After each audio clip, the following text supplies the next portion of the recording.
Saudações de paz, amados e queridos estudantes da Academia Bíblica Teológica Internacional. É sempre um prazer estar convosco e estamos aqui para a nossa aula número 2 da disciplina de Gestão Eclesiástica. Nós vamos dar sequência à aula anterior. Para a aula número 2, nós vamos falar sobre liderança e direção. Vamos depois falar do controle. No nono, vamos falar sobre o sustento pastoral no ponto de vista legal. E vamos depois, penso que para a aula de hoje vamos parar falando sobre modelos de governo eclesiástico. Pronto, esse é um tópico que nós já falamos na disciplina de liderança, tanto aqui nós não vamos alongar tanto, pois seria apenas redundância. Portanto, são esses 4 tópicos que vamos falar na aula de hoje: liderança e direção, controle, sustento pastoral do ponto de vista legal e modelos de governo eclesiásticos. Ok, vamos começar com liderança e direção, que é o nosso primeiro tópico para a aula de hoje. Por liderança e direção, né, para uma igreja local, a liderança e direção é a alma da gestão eclesiástica. Portanto, é o aspecto central na gestão de uma igreja, liderança e direção. Enquanto que no planejamento define-se, né, o caminho, e na organização prepara-se a estrutura, tanto a direção é o que coloca tudo em movimento, né, através das pessoas. Né, aquilo que se planificou, aquilo que se organizou, tanto põe-se então em ação, usando as pessoas, claro. Tanto na fase da liderança e direção, o foco sai dos papéis e dos processos, né, e vai para o relacionamento e a execução. Portanto, já aqui na fase, a liderança e direção é propriamente a fase da execução, né, de tudo que se planificou e aquilo que se organizou. Né, é basicamente a execução. Ok, vamos então, nesta questão, temos primeiramente o papel do líder, né, o papel do líder gestor. Né? Pronto, diferente de um chefe comum, o líder na igreja ele deve atuar como um facilitador que equilibra a autoridade espiritual com a competência administrativa. Né? A autoridade espiritual vem primeiramente do caráter, né? Tem que ser alguém de caráter, né? Alguém com um caráter exemplar, isso é que vai de facto lhe dar autoridade espiritual, e também precisa ter competências administrativas. Por exemplo, neste quesito, por exemplo, temos a questão, o líder gestor, né, deve delegar com propósito, ou seja, não é apenas dar tarefas, não é apenas dar tarefa nas pessoas, né, não, mas é confiar responsabilidade, né? Deve atribuir e confiar responsabilidade nas pessoas. Né? Um bom líder é aquele que tem a capacidade de identificar os dons e talentos de cada membro e os colocar no lugar certo. Esse é o papel do líder. O papel do líder não é para fazer tudo, não. O líder, ele deve conseguir identificar, né, as capacidades, os dons e os talentos que os crentes têm, né, e colocar então cada crente, cada membro no lugar certo e atribuir então a tarefa certa. Okay? Outro papel importante do líder e gestor, além de delegar com propósito, também é a motivação e visão. Portanto, o líder ele precisa comunicar de forma clara, né, a visão, né, da igreja, né, de forma a inspirar os membros, para que os voluntários, nesse caso as pessoas que não que trabalham na igreja sem receberem salário, né, se sintam partes de algo maior, né?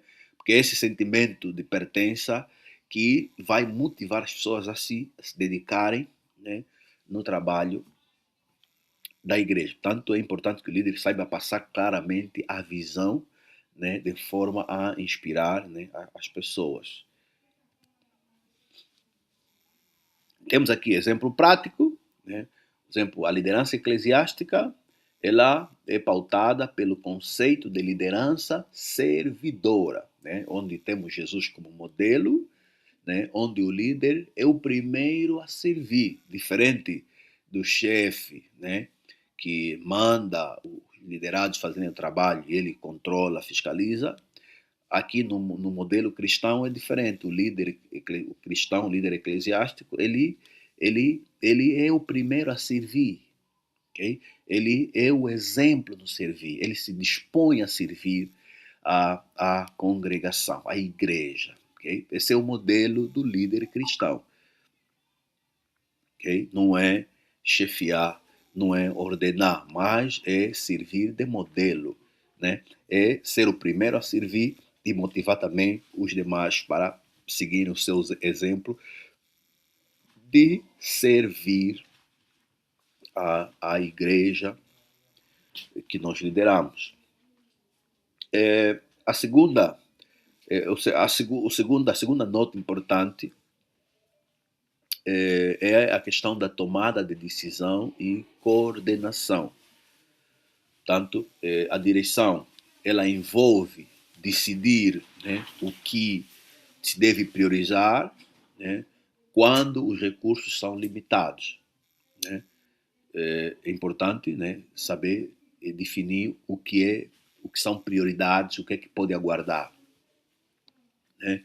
Reuniões eficazes, por exemplo, encontros periódicos com os líderes de departamentos para alinhar o que foi planejado, por exemplo, a mediação de conflitos, né? O líder com diferentes personalidades e opiniões dentro lidar, né? O líder tem que ter a capacidade de lidar com diferentes personalidades e opiniões dentro do corpo de voluntários de forma cristã e ética.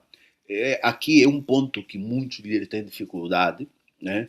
E muitos líderes, em particular os líderes africanos, gostam aquelas pessoas que simplesmente, né, só concordam, né?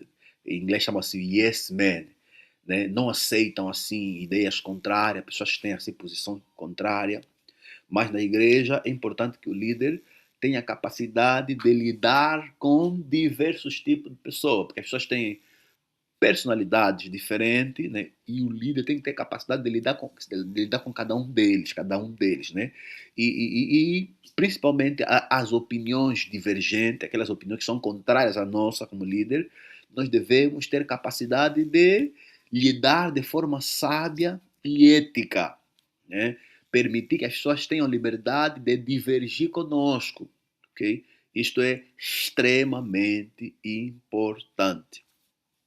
E outra questão também importante é a comunicação clara, né? Garantir que as decisões da diretoria cheguem à ponta, né? Membros e visitantes sem ruídos.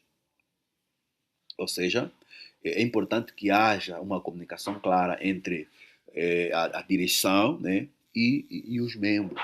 Portanto, a informação deve fluir, deve haver meios de informação legal que façam com que a direção mantenha sempre os membros informados daquilo que se passa na igreja. Okay? Isso é muito importante.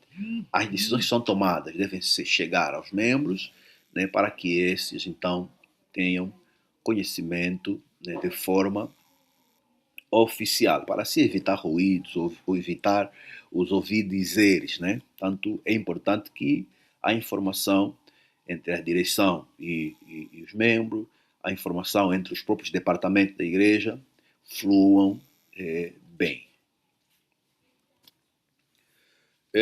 O terceiro aspecto também é a questão do desenvolvimento de novas lideranças, ok?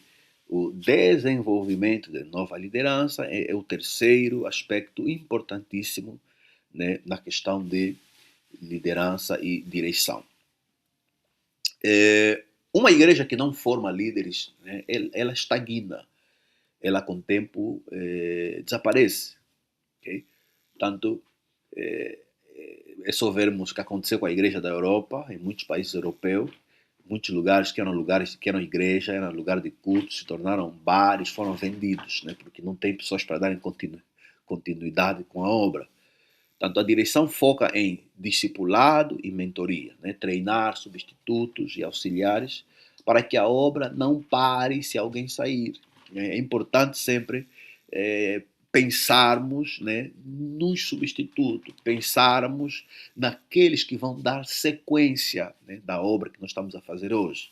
E isso só será possível se hoje nós, como líderes, apostarmos seriamente no treinamento, no discipulado, na mentoria, na capacitação, de tal forma que, né, saindo uma ou outra pessoa, a igreja tenha sempre homens e mulheres capazes, então, de darem sequência com o trabalho. Portanto, um líder cristão não deve ter receio em ver os liderados a crescerem. Pelo contrário, deve ser motivo de alegria, né? Porque quando as pessoas que nós lideramos estão a crescer no conhecimento, né, estão ser treinados, né, isso é sinal de que estamos a desempenhar nosso papel como líder. Porque um dos papéis do líder é formar mais líderes. Né? O líder tem que formar mais líderes, multiplicar os líderes, né, para que então a obra tenha continuidade garantida. Okay? Também é importante aqui ainda no desenvolvimento de nova liderança a capacitação técnica, né? Incentivar os líderes de som, finanças ou mídia a fazerem cursos, né, para melhorar o serviço na casa de Deus. Né? É importante, muitas das vezes, apostar mesmo na formação técnica.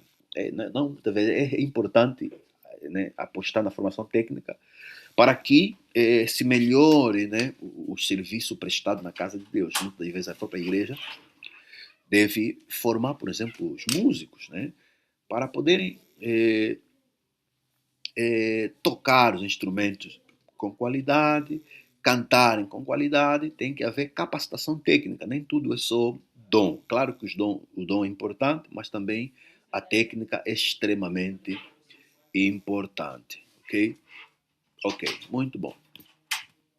O quarto e último aspecto aqui deste primeiro ponto para a nossa aula de hoje é ferramentas de direção, ou seja, para se guiar a equipa no dia a dia, né, existem ferramentas que estão à disposição da liderança, né, que podem ajudar muito na gestão da igreja local.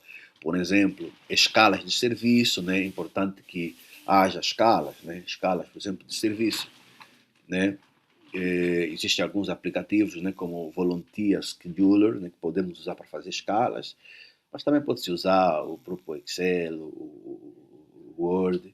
Né? É importante que haja escala e as escalas possam ser partilhadas, por exemplo, via WhatsApp, né, para que todos os crentes tenham então contato com a escala, né? Partilha nas redes sociais, fixação na vitrine da própria igreja, de tal forma que todo mundo está escalado, cada pessoa saiba quando é que está, né, escalado para trabalhar, né, na casa de Deus. E outra questão também importante é o sistema de feedback, né? Conversas individuais para entender as dificuldades dos voluntários, por exemplo, dos líderes de departamento, de vez em quando sentar, né, sentar com cada direção, para saber as dificuldades que eles estão a enfrentar no departamento e para saber também o que a igreja, né, pode, nesse caso a direção geral, pode fazer para, né, auxiliar, né, o departamento que está com dificuldades. É importante ouvirmos os feedback, né, para podermos então ajustar, ajudar naquilo que não está a correr bem. E por fim, o próximo passo, ou seja, o último pilar fundamental, né, é o controlo, né, como medir se tudo isso está funcionando e ser transparente. Né? É sempre importante controlarmos os processos, controlarmos se as coisas estão a ser feitas, né, conforme planificado, de forma transparente. Né? É importante que haja mecanismo de medirmos se as coisas estão a ser muito bem feitas. Okay? Portanto, este é o primeiro ponto.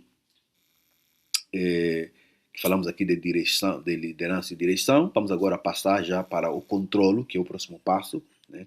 Vamos agora falar do controlo também, é um outro aspecto importante na liderança, na gestão de uma igreja local. Ok. Quando falamos de controle, né, é mais um pilar, é o pilar que fecha o ciclo da gestão eclesiástica. Tanto ele serve para verificar, né, se o que foi planejado está realmente a acontecer e se os recursos da igreja estão a ser usados com integridade. Porque, irmãos, é importante que os recursos da igreja sejam usados de forma correta. Né? Os dinheiros da igreja devem ser usados, né, para fins da igreja. Portanto, tem que haver controlo, né, para que os recursos da igreja não sejam desviados. Infelizmente, em muitas igrejas, né, acontecem desvios, né, de recursos da igreja para benefícios particulares. Temos pastores que se apoderam dos bens da igreja, pastores que se apoderam, que usam o dinheiro da igreja para fins pessoais, né? Infelizmente isso acontece por falta de controle, falta de transparência e também demonstra, né, falta de temor por parte desses pastores que fazem isso, falta de temor a Deus. Tanto o controle é muito importante, né? Não se pode permitir que um pastor seja ele autoridade máxima, não presta conta a ninguém, ninguém tem legitimidade para, né, para lhe pedir conta. Não pode ser assim. Né? O sistema tem que permitir sempre que haja controlo, né, haja fiscalização, haja controlo, para que, né, para se garantir de forma transparente que os recursos são bem usados para os fins estabelecidos. Portanto, sem o controle, a igreja corre o risco de perder a transparência, principalmente a transparência financeira, né, e a eficácia nos seus ministérios. Infelizmente, transparência financeira nas igrejas é um caso muito grave mesmo. Infelizmente, em muitas igrejas, né, tem sido motivo de escândalo, né, a forma como é feita a gestão financeira. Infelizmente. Ok. Como é possível, então, garantir o controle, né, da gestão da igreja? Primeiramente, temos a questão da monitorização financeira, né, ou seja, transparência. Esse é o ponto mais crítico, né, para a saúde e credibilidade da instituição. Okay? A transparência financeira. Para que haja transparência financeira, é preciso que haja conciliação bancária, ou seja, conferir se cada centavo que entra dos dízimos, ofertas, e saiu, nesse caso contas, missões, está registrado no extrato. Porque é importante que todo movimento que é feito, tanto entradas e saídas, né, da igreja, devem ser registrados. Né, devem ser registrados. Isso é extremamente importante. Né, conciliação bancária. E outra questão é a prestação de contas, né, que é a apresentação regular de relatórios, né, balancetes, né, à Assembleia ou ao Conselho Fiscal. É importante que se apresente relatórios de forma regular. né? Pode ser mensalmente, pode ser trimestralmente, pode ser semestralmente, mas o importante é que os relatórios devem ser apresentados, né, para que se confira o que entrou, né, e o que saiu e o que ficou, né? Isso é extremamente importante. Isso é que garante a transparência, ok? Né? Conciliação bancária, prestação de contas e o terceiro item, que também é importante, é a auditoria interna. O que é isso, auditoria interna? Estamos a nos referir à verificação periódica, né, que deve ser feita por membros ou profissionais externos para garantir que não há erros ou desvios. Né? É importante que se faça auditoria interna.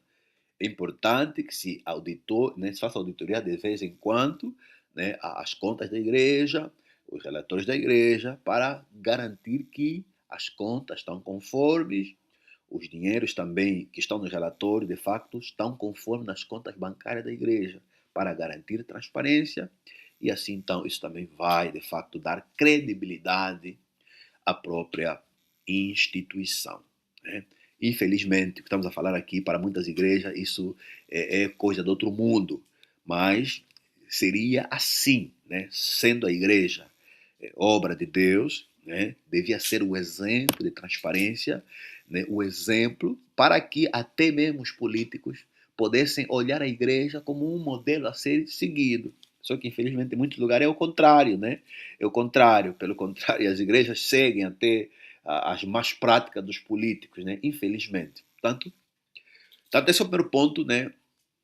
No controle é a monitorização financeira, que é feita por meio de conciliação bancária, prestação de contas e auditoria interna.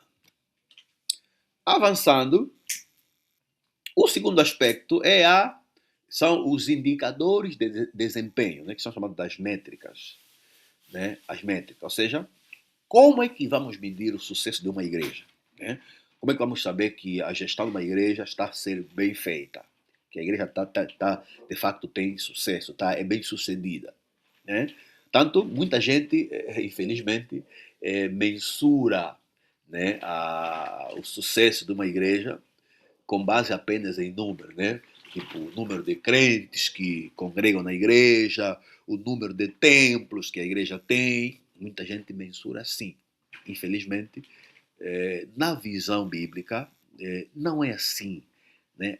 O sucesso da igreja não depende apenas de números, mas sim sobre a saúde ministerial. Né?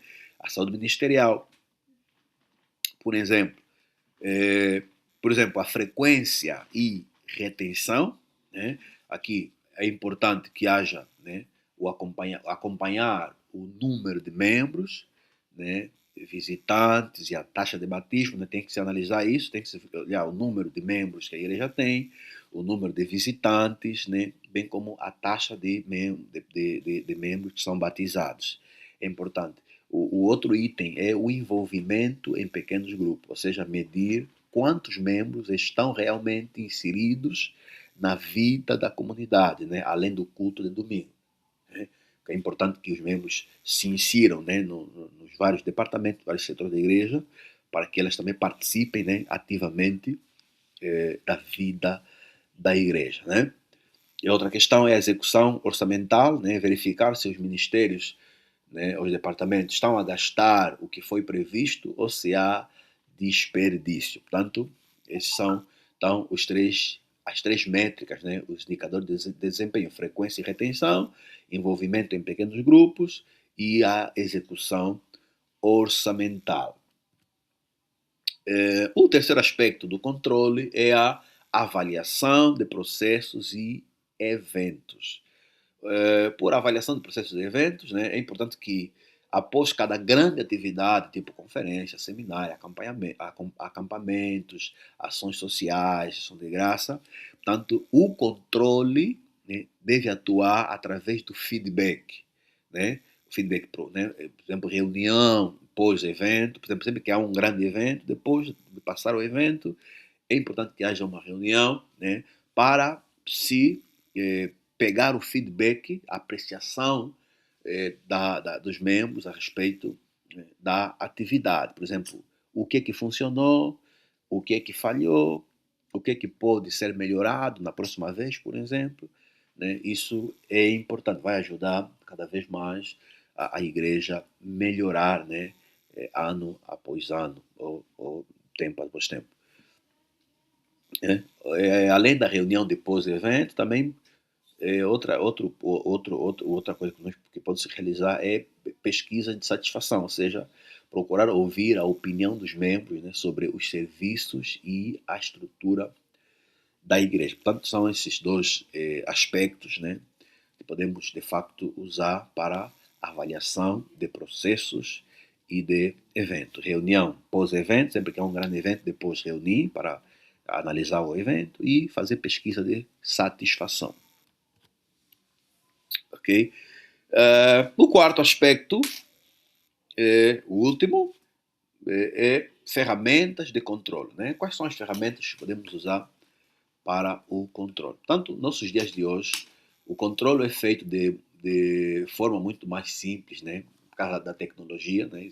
A tecnologia evoluiu muito, então nós temos ferramentas que facilitam o controle da gestão da igreja. Por exemplo, nós temos dashboards de gestão, né, onde vamos ter gráficos que mostram em tempo real a evolução das finanças, bem como também da membresia, por exemplo. Né, sistemas de check-in, por exemplo, úteis para o Ministério Infantil, né, segurança e eventos. Né, podemos ter atas e registros, né, onde vamos documentar, por exemplo, decisões importantes para que possam ser consultados no futuro. Portanto, são ferramentas que nós podemos usar, né, para o controlo da gestão da igreja. Portanto, aqui, em jeito de resumo, né, em resumo, temos aqui o resumo dos 4 pilares, né, dos 4 pilares da gestão eclesiástica. O primeiro pilar, vimos o planejamento, né, que define o alvo, onde é que nós queremos chegar. Né? Aqui estamos a falar, por exemplo, do plano de longo prazo, médio prazo e curto prazo. Né? Temos depois o segundo pilar, que é a organização. Né? Na organização vai se montar, então, a estrutura, né? A estrutura organizacional. E o terceiro pilar é a liderança e direção, onde move-se, então, as pessoas, né? Para fazer acontecer aquilo que nós planificamos, usando a estrutura que nós montamos. E, por fim, vimos, então, o controle, né? Que garante que o alvo foi atingido. Portanto, né, estes, então, são os 4 pilares da gestão eclesiástica. Okay? Não sei se há, caso os irmãos tiverem alguma dificuldade ou precisarem algum esclarecimento adicional, né, nós estamos aqui para lhe dar todo o suporte. Vou aqui agora apresentar alguns exemplos, né? Alguns exemplos. Por exemplo, vamos aqui começar com o modelo prático de relatório de gestão. Né? Vamos aqui mostrar os itens, né? Os itens fundamentais que devem fazer parte num relatório de gestão, por exemplo. Né? Vamos lá. Okay, para que um relatório de gestão eclesiástica seja útil, né, ele deve ser lido rapidamente, tanto pela liderança quanto pela assembleia. Né? Portanto, tem que ser muito objetivo. O objetivo é cruzar dados financeiros com o impacto ministerial. Né? Portanto, vamos aqui agora apresentar um modelo prático. Por exemplo, né, temos aqui, por exemplo, um relatório de gestão. Né? No relatório de gestão tem que conter primeiramente o nome da igreja, né? O nome da igreja, depois o período, né? O período que o relatório faz referência, né? Por exemplo, o mês e o ano, né? E também, né, tem que constar depois o nome do tesoureiro, né? Que é a pessoa que vai fazer o relatório, por exemplo, se for o caso do relatório financeiro, e depois também tem que ter a assinatura também do gestor, nesse caso do pastor, né? Do pastor. Portanto, Ok. No caso de um relatório eh, geral, né? Primeiramente tem que conter o primeiro item, por exemplo, tem que conter o panorama espiritual e de membresia, né? Por exemplo, vamos supor que estamos a fazer aqui, por exemplo, um relatório, né, onde estamos a relatar, né, o estado atual da igreja. Tipo, por exemplo, um mapa estatístico, né, onde nós queremos, de facto, dar a conhecer aos membros, né, como é que está a igreja. Né? O foco deve estar no crescimento e cuidado com as pessoas, né? Onde temos que ter, por exemplo, o número de membros que estão no ativo, né? Tem que sempre comparar com o mês anterior, né? Apresentar as novas decisões, nesse caso aqueles que foram batizados, né? Os novos batizados, por exemplo, a quantidade, o número de visitantes, né? Também tem que se colocar quantidade, a frequência média nos cultos, nesse caso o número, né? A participação em pequenos grupos, como células, né? O número também dos membros que estão em ativo. Pronto, esse é um exemplo, né? É um exemplo aqui para demonstrar o panorama espiritual e a membresia dos crentes. Já, por exemplo, no caso de um relatório financeiro, né? Um relatório financeiro, né? A visão simplificada do fluxo de caixa tem que ter, por exemplo, entradas totais, né? Tudo que entrou, dízimos, ofertas, doações específicas, né? Tem que apresentar o total, né, da entrada. Depois, saídas totais, tipo tudo que se gastou, né, tanto em despesas fixas, despesas variáveis, investimentos, apoio, né, o total que foi gasto, o valor, e tem que também constar o saldo operacional, né, do mês, né, o saldo do mês, né, ok? E fundo de reserva ou obras, né, nesse caso acumulado.